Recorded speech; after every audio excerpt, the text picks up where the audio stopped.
Welcome back, Honors. All right, let's wrap up the Reformation today. All right, let's get after it. We're going to wrap this whole thing up. We're going to start a completely new subject when we're in class on Tuesday. We're going to move into exploration. You're now literally just right on the back of the CP kids, which I'm still so impressed by. Blows my mind that y'all have been able to move with this amount of speed. But let's keep going. This might be the first time, Deaners, that honors class has ever made it to content I've never even taught before. Well, I've taught it, but just not a Catholic. Now, anyway, so check this out. Let's get after it, shall we? We left off in class right here talking about several different concepts, right? We talked about the wife map, right? We went Catherine, Anne, Jane, Anne, Catherine, right? We talked about the three royal-born tutors themselves, Mary, Elizabeth, and Edward, right? All becoming formally Mary I, Elizabeth I, Edward VI, even though ironically enough, in order of rule it went Edward VI, Mary I, Elizabeth I, right? Now, really quick though, of course, the biggest debacle of royal legitimacy when it comes to the rule of these figures following the death of their father, Henry VIII, poor guy, now, is going to be, of course, their faith, all right? Now, the issue that enlied the most is the fact that Edward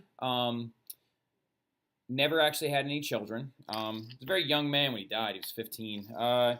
He was supposed to be married at one point to a 9-year-old, Mary Queen of Scots. We're not going to get into all that stuff right now. But anyway, so the big thing is that Edward has to figure out how are we going to keep passing the throne on, right?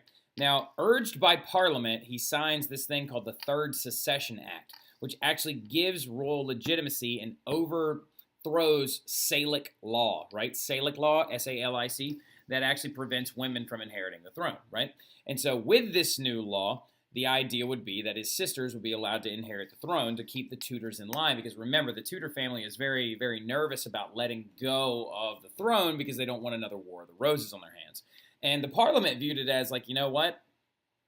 Wouldn't be the first time we've had a Catholic ruler, so it should be fine, right? So they weren't as worried about, oh, whoops. Sorry, I was just trying to make sure this thing's recording. They weren't as worried about Mary ruling as everybody else was. However, Edward, in his will, tried to revoke the legitimacy of his sisters, right? So he actually, in his will, gives the throne to his cousin, Lady Jane Grey, right? So Lady Jane Grey, being a Protestant woman and a devout humanist as well, was supposed to actually become Queen of England. But she was only queen for about 9 days because the council that actually allowed this will to be a royal decree soon flipped on her and then actually ushered in Mary I, right?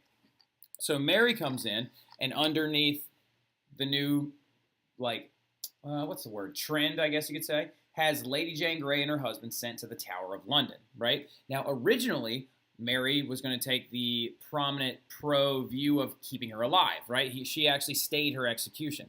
But under pressure from the Privy Council and also because of a possible Protestant threat now to the throne, she decides to have her executed, right? So Lady Jane Grey was executed in 1554, I think.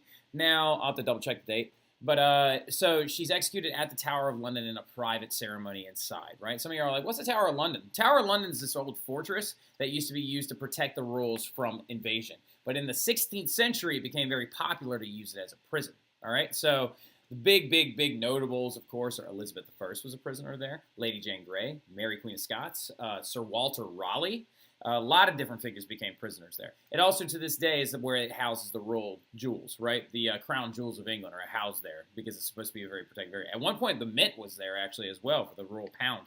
Now, anyway, so Mary becomes queen, returns England back to Catholicism. Immediately over to... Oh, I'm supposed to tell you about how Lady Jane Grey died. So Lady Jane Grey, of course, was supposed to be executed in a private ceremony. Her husband, however, was executed in a public ceremony in Tower Hill, right? Actually outside of the... on the campus of the tower itself. He is decapitated, of course, right? Has his head, loses his head, I guess you could say. And then Lady Jane Grey views her husband's, she's such a sad execution story. She views her husband's body coming past the tower window where she resides. And in seeing it, she becomes very emotional, right? And then she is ushered into her execution. Hers is in a more private ceremony. I think I saw the picture up. I was looking at it earlier. Yeah, it's right here. And in a private ceremony, she was actually brought in, and she gave an entire speech saying that like she deserved to be executed because she had gone against the royal decrees of the new queen. And this is like where the Bloody Mary tradition starts. She then blindfolds herself and then asks the executioner, please be swift. Like, don't mess this up, right? This is not a day to screw up. And then in reaching for the block, she couldn't find it, and she began to weep. And then one of the officials there actually took her by the hand and guided her hand onto the block that she would lay her head down on to then be executed. Oh, God. So I don't know what about that story, just like the fact that, like I think a lot of it has to just do with the fact that she was just trying to do the right thing. She was only queen for 9 days. And not right thing by faith. I mean, right thing by like just trying to do what her cousin asked her to do. You know what I mean? Like, please take the crown. And because the only reason that Edward even asked her to do it was because Mary, of course, was Catholic, and his father had officially separated the Catholic faith from England. Right now, Mary, though, is going to become queen. One of her first actions is she repeals the Act of Supremacy, also known as royal supremacy, right? So now Protestantism becomes like an outlawable offense in the area of England. And she ushers in a reign where she sees the death and execution of several hundred people in England by burning at the stake, earning her the nickname Bloody Mary, right? Now, two things we got to talk about this with real quick. She does get married to a much younger man than her, Philip II, right? She gets married to Philip II, which actually led to this whole thing called Wyatt's Rebellion, and then Wyatt's Rebellion is the reason why she flip-flopped and decided to have Jane executed, or Lady Jane Grey executed. Now, in this whole entire thing, she marries a man that is the King of Spain. So now Philip II is, ironically enough, the King of Spain and the King of England, right? They never have a child together, though. And in this entire process, she also starts this campaign of executing Protestants. Now, this is very important. Jot this down somewhere next to her. A lot of these Protestants flee, all right? They flee England, and they actually end up in Geneva, Switzerland. And who's in Geneva, Switzerland again? Good job, Dean. John Calvin, right? And when they go there, they learn and pick up a lot of new ideas in John Calvin's Genevan consistory.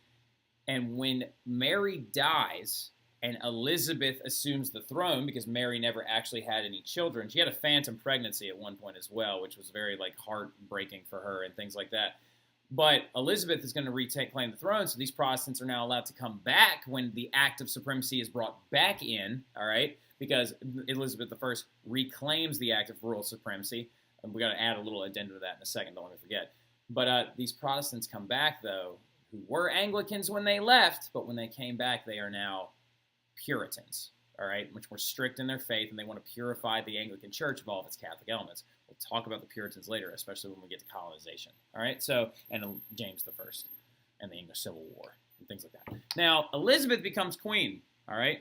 She tries to officially split England from the church goings-on. And what I mean by that is she tries to separate the state and the church. She no longer actually, in her addendum of the Act of Supremacy, she now refers to the king as the governor of the church, not the head of the church, right? She claimed that the governor of the church is not able to see through the window into a man's soul, that they are there basically just to kind of be a figurehead of the church itself, right? And that's Elizabeth I, the Iron Queen. She used a lot of makeup. That makeup had lead in it, possibly drove her insane. All right, so anyway, we'll get to that a little bit later on, though, okay? Now we got to get to a very, very big key concept that is extremely important, the Catholic Counter-Reformation, right? Now, this had been already going on this entire time, right?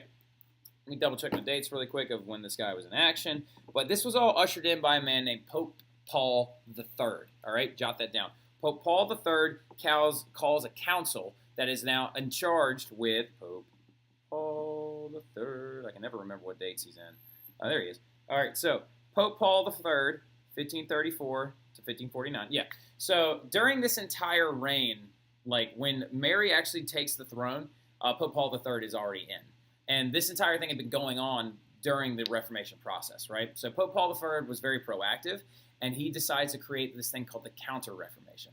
And what he does is he starts it, which is a series of reforms about the Catholic faith, right? So what he then does is he looks at the Catholic faith and he says to himself, if all of these people are so displeased, if all of these people are trying to rebel against our faith, if all these people are pushing against us, then at some point maybe we as the faith need to try and figure out how are we going to reform ourselves to better suit our people, which is a very, very noble cause, right? Is he calls this thing called the Council of Trent, right? And at the Council of Trent, the Council of Paul III and the Council of Cardinals come together to try and figure out how are we going to reform the criticisms that have come from a lot of these Protestants to make sure that we are responsive, and then also trying to usher in a new era of the Catholic Church, right? A new era where we're going to do things like regulate priest training. So some of the big things that like the Protestants before the Reformation ever even broke out were upset about, a lot of local Protestants anyway, well, not local Protestants, well, they weren't even Protestants at the time,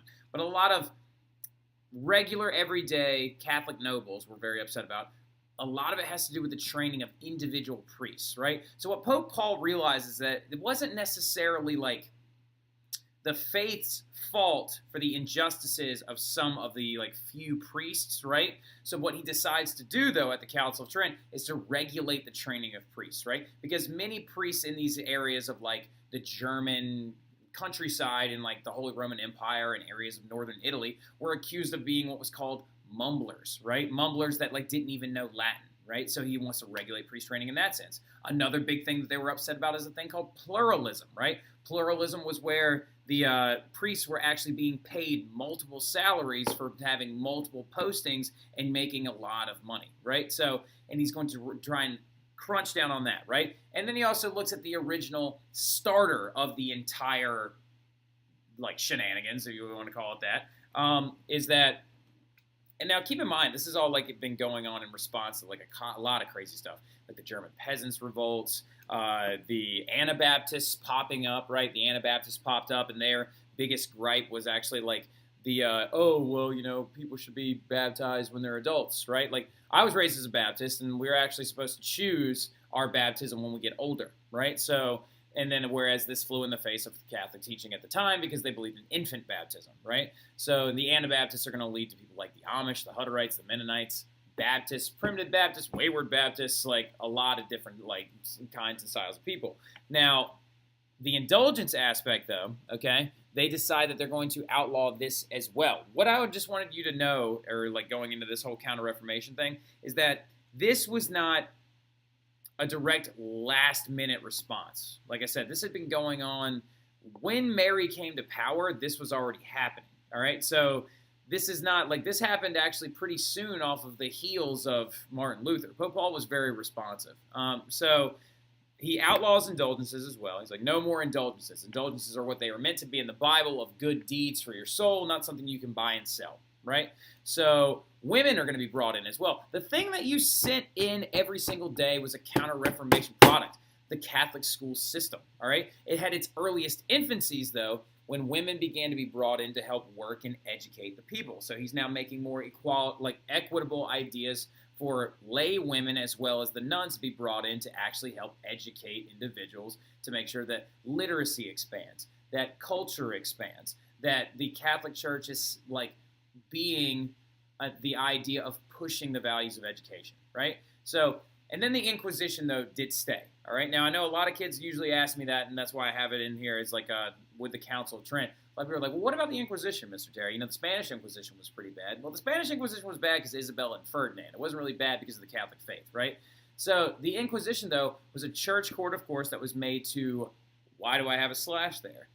Protestants viewed the Inquisition at the time as being a court to fight Protestants, whereas the Catholics at the time viewed it as a court to fight its original purpose of heresy, right? So the Inquisition did stay, all right? So it never actually went away. Now, the last couple of things, though, write this down, new orders, all right? New orders are going to be popped up as well. The Jesuits is one of them. Big fan of the Jesuits. I think they're very cool, actually. Now, you know a Jesuit very, very well. His name is Pope Francis, all right? So Pope Francis is a Jesuit, all right? You know several different Jesuit schools in the area. St. Joe's Prep, Loyola, Maryland, St. Joe's University, Loyola Marymount's over on the West Coast. What are some other Jesuit schools in the area? I'm sure there's a ton. I don't know if Catholic U is a Jesuit school. I'll have to double check that. Now, anyway, but the Jesuits, or the Society of Jesus, was founded by a guy named St. Ignatius of Loyola, right? So, which, of course, was a military organization originally under St. Ignatius because he himself actually was a military individual, right? So he was a soldier, right? And he was actually wounded in battle at one point. And he was like, we need to create the idea of a military-style organization. And I don't mean military going out and fighting people. I mean the exact opposite of that. So wait, just buckle your seatbelts, all right? So military organization in the sense of rigid discipline, all right? In the sense of effective practice. And in this emphasizes obedience to the church itself. The biggest thing the Jesuits were responsible for is, jot this down, spreading the Catholic faith with the backbone of education. All right, so they want to spread the Catholic faith while using education as the vehicle to do so, right? So the Jesuits actually spread the Catholic faith and spread educational values all over the world, the known world at the time, right? They actually did this in Japan, India, parts of Indonesia, Africa, right? A lot of your missionaries are Jesuit missionaries, right? So the coolest thing I think about St. Ignatius of Loyola, though, is how he all got started. When he was actually injured in battle, it was a leg wound, and he couldn't get up, right? And he emphasized like the pristineness of his body being able to be a warrior for a long time. So he was like, you know what? If I can't get out of bed, then I'm going to create a religious workout plan. And so he would say like a certain number of psalms for a certain number of sets every day, or he would read a certain number of verses for a certain number of sets every day. And he became a very religiously kind of military-like organizational practice. So he creates this society with the Jesuits. Another big one that actually popped up was the Ursuline nuns, all right? Ursuline nuns, Ursulini nuns, all right? The Ursuline nuns, which is kind of the educational counterpart to the Jesuits, right? Then last but not least, we have just kind of the Reformation, the social effects of the Reformation is, of course, ironically enough, even in all of this like uproar, Christianity itself does spread. It actually ends up reaching new continents. It ends up reaching new people. So the faith that, the faith of the church and the faith of Christianity actually did spread a lot further than anticipated. Witchcraft becomes an issue, which is like mostly a Protestant thing. Most of your Protestants and most of your all European folklore had religious or not religious, but had stories of witchcraft in them, right? And most of Europeans believed that witches existed. However, Protestants, particularly Puritans, then kind of lead a big, large, let's go get them kind of thing, like the witch trials and things like that, which you know of. And then also, last but not least, political power and religious power begin to kind of slowly separate from one another and begin to act autonomously, right? Which, of course, is like the government systems that we know and love today. All right, so that's going to be it right there. So I hope you guys enjoyed it. I will see you guys on Tuesday. Have a great weekend. Have an extra day off, too.